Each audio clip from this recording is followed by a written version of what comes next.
ಸಂಸತ್ನಲ್ಲಿ ಮಹಿಳಾ ಮೀಸಲಾತಿ ಮಸೂದೆ ಸೋತ ಹಿನ್ನೆಲೆ ಪ್ರಧಾನಿ ಮೋದಿ ಪ್ರತಿಪಕ್ಷಗಳ ನಡೆ ಮತ್ತು ನಿರ್ಧಾರಗಳ ಬಗ್ಗೆ ಬೇಸರ ವ್ಯಕ್ತಪಡಿಸಿದ್ದಾರೆ. ಈ ಬಗ್ಗೆ ಸಿಸಿಎಸ್ ಸಭೆಯಲ್ಲೂ ಕೂಡ ಕಾಂಗ್ರೆಸ್ ವಿರುದ್ಧ ಪ್ರಧಾನಿ ಮೋದಿ ಅಸಮಾಧಾನ ಹೊರಹಾಕಿದ್ದಾರೆ.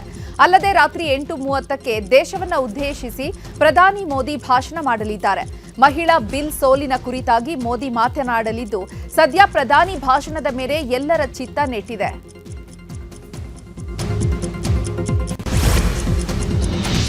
ಇನ್ನು ನಿನ್ನೆ ಲೋಕಸಭೆಯಲ್ಲಿ ಮಹಿಳಾ ಮೀಸಲಾತಿ ಬಿಲ್ ಪಾಸ್ ಆಗದ ವಿಚಾರವಾಗಿ ಸಂಸದೆ ಪ್ರಿಯಾಂಕಾ ವಾದ್ರಾ ಸ್ಪಷ್ಟನೆ ಕೊಟ್ಟರು. ದೆಹಲಿಯಲ್ಲಿ ಸುದ್ದಿಗೋಷ್ಠಿ ನಡೆಸಿ ಮಾತನಾಡಿದ ಪ್ರಿಯಾಂಕಾ ವಾದ್ರಾ, ನಿನ್ನೆ ಲೋಕಸಭೆಯಲ್ಲಿ ಪ್ರಜಾಪ್ರಭುತ್ವ ಗೆದ್ದಿದೆ. ಪ್ರಜಾಪ್ರಭುತ್ವವನ್ನ ದುರ್ಬಲಗೊಳಿಸುವ ಸರ್ಕಾರದ ಯತ್ನ ತಡೆಯಲಾಗಿದೆ. ನಾವೇ ಎಂದಿಗೂ ಅಧಿಕಾರದಲ್ಲಿ ಇರಬೇಕು ಅನ್ನೋ ಕಾರಣಕ್ಕೆ ಪಿತೂರಿಯಿಂದ ಸರ್ಕಾರ ನಿನ್ನೆ ಬಿಲ್ ಪಾಸ್ ಮಾಡಲು ಹೊರಟಿತ್ತು. ಅದಕ್ಕಾಗಿ ಮಹಿಳೆಯರನ್ನ ಬಳಸಿಕೊಂಡಿತ್ತು ಅಂತ ಆರೋಪ ಮಾಡಿದ್ದಾರೆ. मैं ये कहना चाहूंगी कि कल जो हुआ वो लोकतंत्र के लिए एक बहुत बड़ी जीत रही. सरकार की साजिश थी संघीय ढांचे को बदलने की, लोकतंत्र को कमजोर करने की. उसको हराया गया, उसको रोका गया.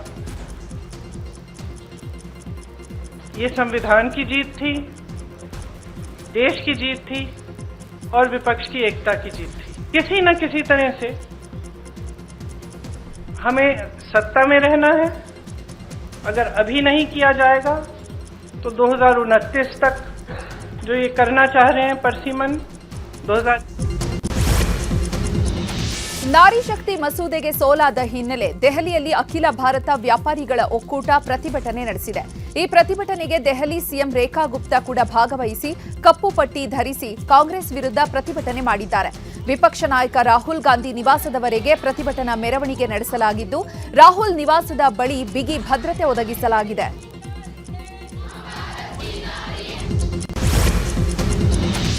ಮಹಿಳಾ ಮೀಸಲಾತಿ ಬಿಲ್ಗೆ ಬಹುಮತ ಸಿಗದ ವಿಚಾರದ ಬಗ್ಗೆ ಬೆಂಗಳೂರಲ್ಲಿ ಸಿಎಂ ಸಿದ್ದರಾಮಯ್ಯ ಪ್ರತಿಕ್ರಿಯಿಸಿದ್ದಾರೆ. ಮಹಿಳಾ ಮೀಸಲಾತಿಗೆ ನಮ್ಮ ವಿರೋಧ ಇಲ್ಲ. 2023ರಲ್ಲಿ ಪಾರ್ಲಿಮೆಂಟ್ನಲ್ಲಿ ಬಿಲ್ ಪಾಸ್ ಆಗಿದೆ. ಅದನ್ನ ಜಾರಿ ಮಾಡಬೇಕು ಅಷ್ಟೇನೆ. ಮುಂದಿನ ಚುನಾವಣೆಗೆ ಜಾರಿ ಮಾಡಲಿ. ಅವರು ಇದರಲ್ಲೂ ರಾಜಕೀಯ ಮಾಡಲು ಹೊರಟಿದ್ದಾರೆ.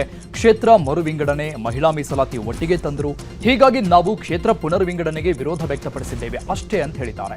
ಇನ್ನು ಇದೇ ವಿಚಾರವಾಗಿ ಪರಮೇಶ್ವರ್, ದಿನೇಶ್ ಗುಂಡೂರಾವ್ ಕೂಡ ಪ್ರತಿಕ್ರಿಯಿಸಿದ್ದಾರೆ. ಮಹಿಳಾ ಮೀಸಲಾತಿಗೆ ವಿರೋಧ ಇಲ್ಲ. 23ರಲ್ಲಿ ಪಾಸ್ ಆಗಿದೆ ಪಾರ್ಲಿಮೆಂಟ್, 23ರಲ್ಲಿ. ಸೊ ಅವರು ಇಂಪ್ಲಿಮೆಂಟ್ ಮಾಡಬೇಕಷ್ಟೇ.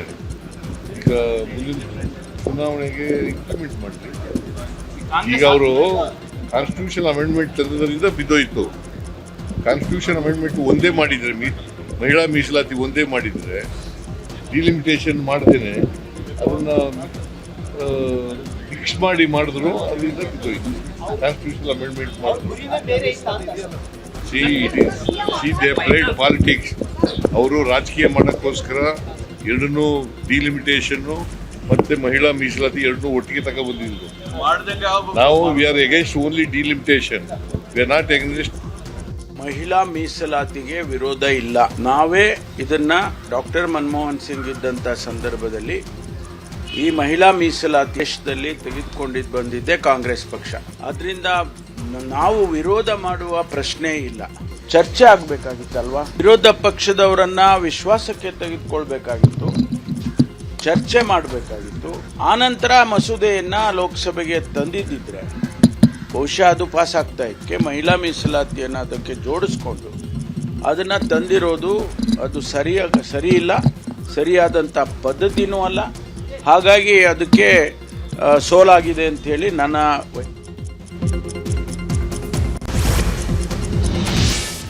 ಮಹಿಳಾ ಮೀಸಲಾತಿಗೆ ಕಾಂಗ್ರೆಸ್ ವಿರೋಧದ ಹಿನ್ನೆಲೆ ಕಾಂಗ್ರೆಸ್ ವಿರುದ್ಧ ಬಿಜೆಪಿ ಬೀದಿಗಿಳಿದಿದೆ. ಬೆಂಗಳೂರು ದಕ್ಷಿಣ ಜಿಲ್ಲೆಯ ರಾಮನಗರದ ಐಜೂರು ವೃತ್ತದಲ್ಲಿ ಬಿಜೆಪಿ ಮಹಿಳಾ ಘಟಕದಿಂದ ಪ್ರತಿಭಟನೆ ನಡೆಸಲಾಗಿದೆ. ಕಾಂಗ್ರೆಸ್ ಮಹಿಳಾ ವಿರೋಧಿ ಪಕ್ಷ ಅನ್ನುವುದು ಸಾಬೀತಾಗಿದ್ದು, ಮಹಿಳೆಯರು ರಾಜಕೀಯಕ್ಕೆ ಬರ್ದೇ ಇರೋ ರೀತಿ ತಡೆಯುವಂತಹ ಕೆಲಸ ಮಾಡ್ತಾ ಇದೆ. ಕೇವಲ ಗಾಂಧಿ ಕುಟುಂಬದ ಮಹಿಳೆಯರು ಅಧಿಕಾರವನ್ನು ಅನುಭವಿಸಬೇಕು. ಕಾಂಗ್ರೆಸ್ನ ಈ ಮಹಿಳಾ ಮೀಸಲಾತಿ ವಿರೋಧಿ ನೀತಿಗೆ ದೇಶದ ಮಹಿಳೆಯರು ತಕ್ಕ ಪಾಠ ಕಲಿಸಬೇಕು ಅಂತ ಬಿಜೆಪಿಗರು ಕಿಡಿಕಾರಿದ್ದಾರೆ.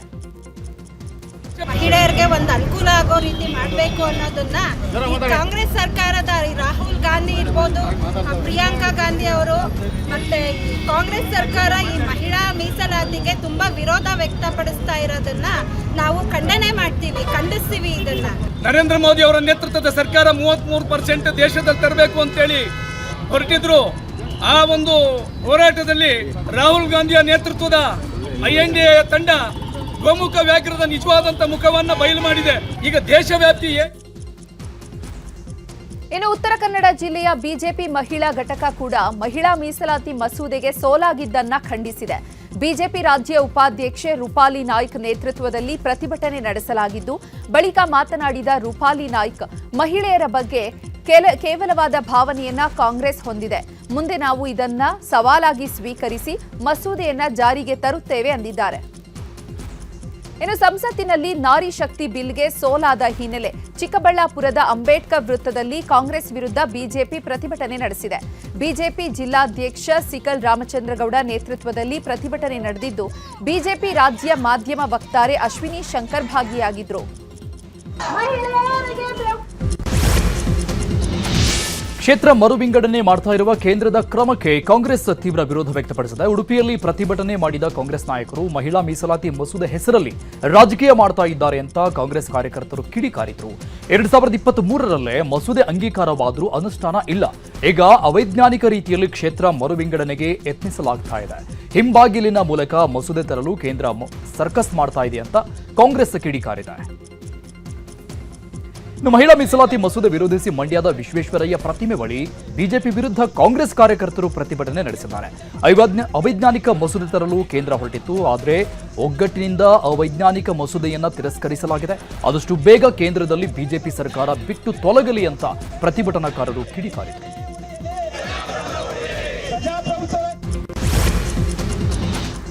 ರಾಜಕೀಯ ಸುದ್ದಿಗಳನ್ನ ನೋಡೋಣ. ಚಿಕ್ಕಬಳ್ಳಾಪುರದಲ್ಲಿ ಅನುದಾನ ವಿಚಾರದಲ್ಲಿ ಶಾಸಕ ಪ್ರದೀಪ್ ಈಶ್ವರ್ ಮತ್ತು ಸಚಿವ ಎಂಸಿ ಸುಧಾಕರ್ ನಡುವೆ ಜಟಾಪಟಿ ಶುರುವಾಗಿದೆ ಎನ್ನಲಾಗಿದೆ. ಶಾಸಕರ ಕ್ಷೇತ್ರಕ್ಕೆ ಬಿಡುಗಡೆಯಾದ ಅನುದಾನವನ್ನ ತಮ್ಮ ಕ್ಷೇತ್ರಕ್ಕೆ ಸಚಿವ ಎಂಸಿ ಸುಧಾಕರ್ ತೆಗೆದುಕೊಂಡ್ರಾ ಅನ್ನುವಂತಹ ಚರ್ಚೆ ಶುರುವಾಗಿದೆ. ಶಾಸಕ ಪ್ರದೀಪ್ ಈಶ್ವರ್ ಅವರ ಚಿಕ್ಕಬಳ್ಳಾಪುರ ಕ್ಷೇತ್ರಕ್ಕೆ ಹಣ ಬಿಡುಗಡೆಯಾಗಿತ್ತು. ಆದರೆ ಆ ಹಣವನ್ನ ಚಿಂತಾಮಣಿ ಕ್ಷೇತ್ರಕ್ಕೆ ಸಚಿವ ಎಂಸಿ ಸುಧಾಕರ್ ತೆಗೆದುಕೊಂಡಿದ್ದಾರೆ ಎನ್ನಲಾಗಿದೆ. ಇನ್ನು ಹಣ ವರ್ಗಾವಣೆಯಾಗಲು ಇಲಾಖೆ ಸಚಿವ ಮಹಾದೇವಪ್ಪ ಕೂಡ ಸಾಥ್ ಕೊಟ್ಟಿದ್ದಾರೆ ಎನ್ನಲಾಗಿದೆ. ಸಚಿವರ ನಡೆಯಿಂದ ಪ್ರದೀಪ್ ಈಶ್ವರ್ ತೀವ್ರ ಅಸಮಾಧಾನಗೊಂಡಿದ್ದು, ಹಿರಿಯ ಶಾಸಕರ ಭೇಟಿಯಾಗಿ ದೆಹಲಿಗೆ ಹೋದಾಗಲೂ ಹೈಕಮಾಂಡ್ ಮುಂದೆ ಈ ವಿಚಾರವನ್ನ ಪ್ರಸ್ತಾಪ ಮಾಡಿದ್ದಾರೆ.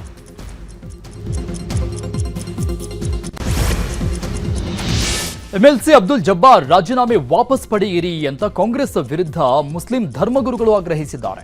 ಮೈಸೂರಲ್ಲಿ ಮಾತನಾಡಿದ ಧರ್ಮಗುರು ಅಯೂಬ್ ಅನ್ಸಾರಿ, ನಮ್ಮ ಸಮುದಾಯ ಕಾಂಗ್ರೆಸ್ನ ಹಿಂದಿನಿಂದಲೂ ಬೆಂಬಲಿಸಿದೆ. ಜಬ್ಬಾರ್ ಪದಚ್ಯುತಿಯಿಂದ ಸಮುದಾಯಕ್ಕೆ ಅನ್ಯಾಯವಾಗಿದೆ. ದಾವಣಗೆರೆಯಲ್ಲಿ ನಮ್ಮ ಸಮುದಾಯ ಕಾಂಗ್ರೆಸ್ಗೆ ಬೆಂಬಲ ಕೊಟ್ಟಿತ್ತು. ಆದರೆ ಯಾಕೆ ಜಬ್ಬಾರ್ ರಾಜೀನಾಮೆ ಪಡೆದಿದ್ದಾರೆ ಗೊತ್ತಿಲ್ಲ. ಈ ಕೂಡಲೇ ಜಬ್ಬಾರ್ ರಾಜೀನಾಮೆ ಹಿಂಪಡೆಯಬೇಕು, ಇಲ್ಲದಿದ್ದರೆ ಮುಂದಿನ ದಿನಗಳಲ್ಲಿ ರಾಜ್ಯದಾದ್ಯಂತ ನಮ್ಮ ಸಮುದಾಯದ ಸಭೆಗಳನ್ನು ನಡೆಸ್ತೀವಿ ಅಂತ ಎಚ್ಚರಿಸಿದ್ದಾರೆ. ಧಾರವಾಡ ಯೋಗೇಶ್ ಗೌಡ ಕೊಲೆ ಪ್ರಕರಣಕ್ಕೆ ಸಂಬಂಧಪಟ್ಟಂತೆ ಶಾಸಕ ವಿನಯ್ ಕುಲಕರ್ಣಿಗೆ ಜೀವಾವಧಿ ಶಿಕ್ಷೆ ನೀಡಲಾಗಿದೆ. ಈ ಮಧ್ಯೆ ವಿನಯ್ ಕುಲಕರ್ಣಿಗೆ ಶಾಸಕ ಸ್ಥಾನಕ್ಕೆ ಕುತ್ತು ಬರುವ ಸಾಧ್ಯತೆ ಇದೆ. ಹೀಗಾಗಿ ವಿನಯ್ ಹೈಕೋರ್ಟ್ ಮೊರೆ ಹೋಗಲು ಮುಂದಾಗಿದ್ದಾರೆ. ಹೈಕೋರ್ಟ್ ದ್ವಿಸದಸ್ಯ ಪೀಠಕ್ಕೆ ಅರ್ಜಿ ಹಾಕಲು ಚರ್ಚೆ ನಡೆಸಲಾಗ್ತಾ ಇದೆ. ಶಿಕ್ಷೆ ಪ್ರಕಟವಾಗ್ತಿದ್ದಂತೆ ವಕೀಲರ ಜೊತೆ ವಿನಯ್ ಕುಲಕರ್ಣಿ ಚರ್ಚೆ ನಡೆಸಿದ್ದು, ನಾಡಿದ್ದೇ ತೀರ್ಪು ಪ್ರಶ್ನಿಸಿ ಅರ್ಜಿ ಹಾಕುವಂತೆ ವಕೀಲರಿಗೆ ಸೂಚನೆ ನೀಡಿದ್ದಾರೆ. ಹೀಗಾಗಿ ತಿಂಗಳ ಒಳಗೆ ಸ್ಟೇ ತಂದಿಲ್ಲ ಅಂದ್ರೆ ಶಾಸಕ ಸ್ಥಾನಕ್ಕೆ ಕುತ್ತು ಬರುವ ಸಾಧ್ಯತೆ ಇದೆ. ಹೀಗಾಗಿ Vinay Kulkarni team full active ಆಗಿದ್ದು ಕಾನೂನು ಹೋರಾಟಕ್ಕೆ ಮುಂದಾಗಿದೆ. ಇತ್ತ ಸಿಬಿಐ ಕೂಡ ಆಕ್ಷೇಪಣೆ ಸಲ್ಲಿಕೆಗೆ ಎಲ್ಲ ತಯಾರಿ ಮಾಡಿಕೊಳ್ತಿದೆ.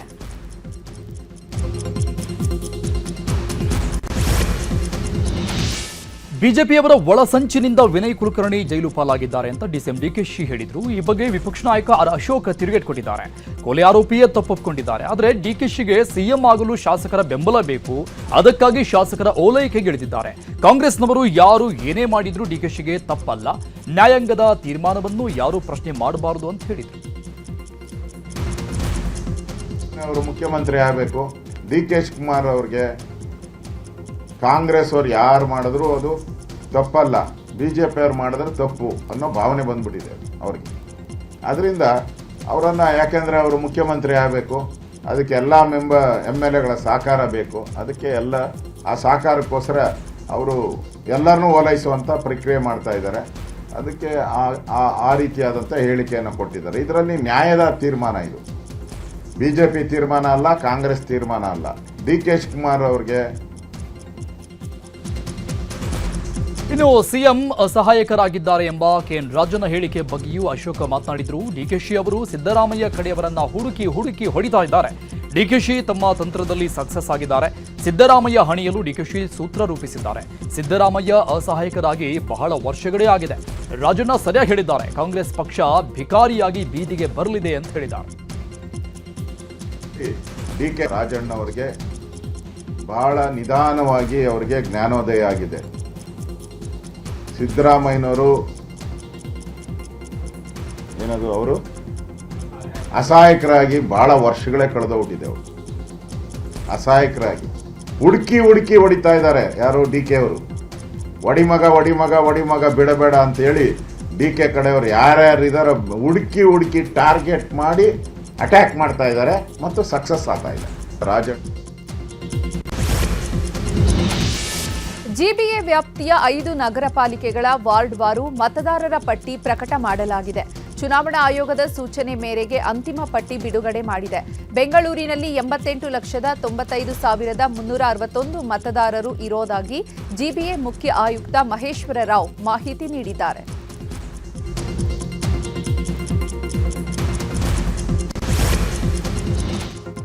ಈಗ ವಿದೇಶದ ಪ್ರಮುಖ ಸುದ್ದಿ ನೋಡೋಣ.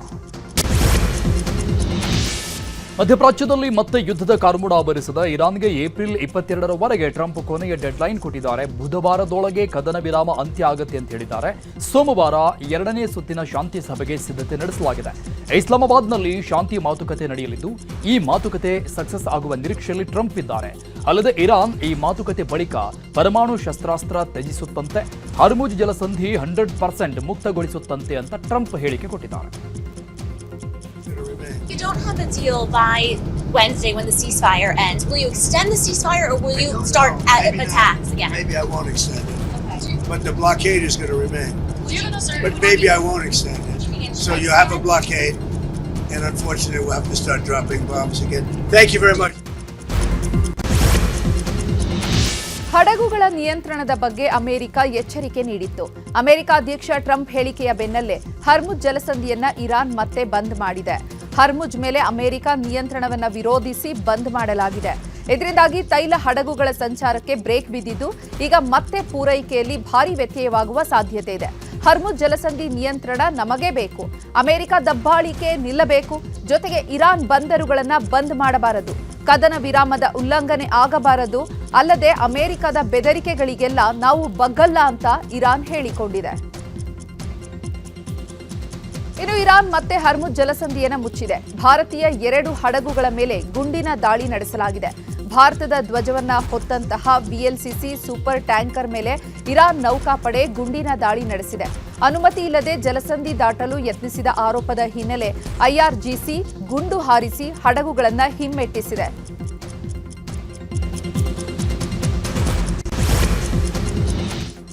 ಈಗ ರಾಜ್ಯದ ಪ್ರಮುಖ ಸುದ್ದಿ ನೋಡೋಣ. ಮಧ್ಯಪ್ರಾಚ್ಯದ ಯುದ್ಧದ ಎಫೆಕ್ಟ್ ಬಳ್ಳಾರಿ ಜೀನ್ಸ್ ಉದ್ಯಮಕ್ಕೂ ತಟ್ಟಿದೆ. ದುಬೈ, ಶ್ರೀಲಂಕಾ ಸೇರಿ ಹಲವು ರಾಷ್ಟ್ರಗಳಿಗೆ ಜೀನ್ಸ್ ರಫ್ತಾಗ್ತಾ ಇತ್ತು. ಆದರೆ ಕಳೆದ 2 ತಿಂಗಳಿಂದ ಆರ್ಡರ್ ಸಿಗದೆ ಭಾರಿ ನಷ್ಟ ಉಂಟಾಗಿದ್ದು ಕಚ್ಚಾ ಸಾಮಗ್ರಿಗಳ ದರ ಕೂಡ ದುಪ್ಪಟ್ಟಾಗಿದೆ. ಕೊಲ್ಲಿ ಯುದ್ಧದಿಂದಾಗಿ ರೈತರಿಗೂ ಬರೆ ಬಿದ್ದಿದೆ. ಕೋಲಾರದಲ್ಲಿ ಟೊಮ್ಯಾಟೊ ಬೆಲೆ ಮತ್ತೆ ಕುಸಿತವಾಗಿದೆ. ಏಷ್ಯಾದ 2ನೇ ಅತಿದೊಡ್ಡ ಟೊಮ್ಯಾಟೊ ಮಾರುಕಟ್ಟೆಯಲ್ಲಿ ಟೊಮ್ಯಾಟೊ ಮಾರಾಟವಾಗ್ತಾ ಇಲ್ಲ. ಹೀಗಾಗಿ ಬಂಡವಾಳವೂ ಸಿಗದೆ ರೈತರು ಕಣ್ಣೀರು ಹಾಕ್ತಾ ಇದ್ದಾರೆ. ಇನ್ನು ಯುದ್ಧದಿಂದಾಗಿ ಈರುಳ್ಳಿ ಬೆಲೆ ಕೂಡ ಸಂಪೂರ್ಣ ಕುಸಿತವಾಗಿದೆ. ಹೋಟೆಲ್ ಬಂದ್ ಆಗಿದ್ರಿಂದ ಈರುಳ್ಳಿ ಆಮದು ಕೂಡ ಸ್ಥಗಿತ ಆಗಿದೆ. ಹೀಗಾಗಿ ಧಾರವಾಡ ಜಿಲ್ಲೆಯ ರೈತರು ಈರುಳ್ಳಿ ಬೆಳೆದು ಕೈ ಸುಟ್ಟುಕೊಂಡಿದ್ದಾರೆ.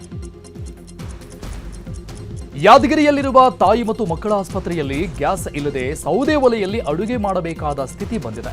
300 ಒಳ ರೋಗಿಗಳಿಗೆ ಅಡುಗೆಗೆ ರಣ ಬಿಸಿಲಲ್ಲೇ ಆಸ್ಪತ್ರೆ ಹಿಂಭಾಗ ಸೌದೆ ಒಲೆಯಲ್ಲಿ ಅಡುಗೆ ತಯಾರು ಮಾಡಲಾಗ್ತಾ ಇದೆ.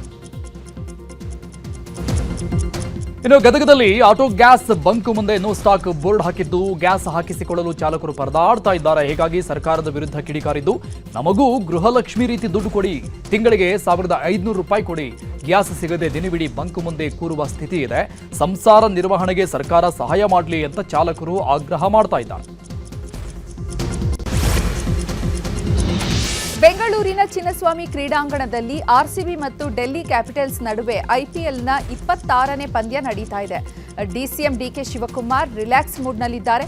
ಡಿಕೆಶಿಗೆ ಆರ್ಸಿಬಿ ಪಂದ್ಯ ವೀಕ್ಷಿಸ್ತಾ ಇದ್ದು, ಶಾಸಕ ಹ್ಯಾರಿಸ್, ಕೆಎಸ್ಸಿಎ ಅಧ್ಯಕ್ಷ ವೆಂಕಟೇಶ್ ಪ್ರಸಾದ್ ಸೇರಿದಂತೆ ಹಲವರು ಸಾಥ್ ನೀಡಿದ್ದಾರೆ.